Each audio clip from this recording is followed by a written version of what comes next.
క్రిస్పీగా టేస్టీగా ఆనియన్ పకోడీ చేద్దాం అనుకుంటున్నారా? అయితే ఈ వీడియోని చూసి ఫాలో అవ్వండి.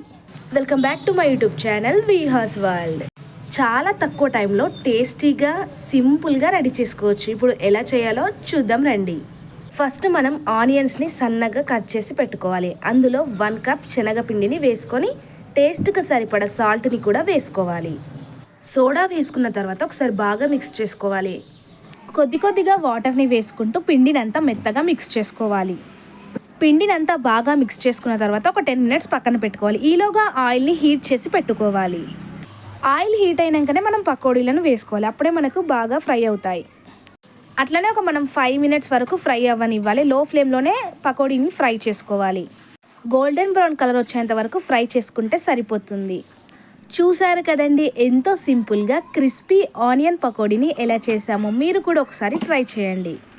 చాలామంది చాలా డిఫరెంట్ టైప్స్గా చేస్తారు ఈ పకోడీని, కారం కూడా వేసుకొని. కానీ ఇలా సింపుల్గా ఇలా చాలా బాగుంటుంది. ఇలా చాలా సింపుల్గా చేసే వీడియోలు మన ఛానల్లో డైలీ అప్లోడ్ అవుతాయి. దానికోసం ఛానల్ని వెంటనే సబ్స్క్రైబ్ చేసుకోండి. Thank you.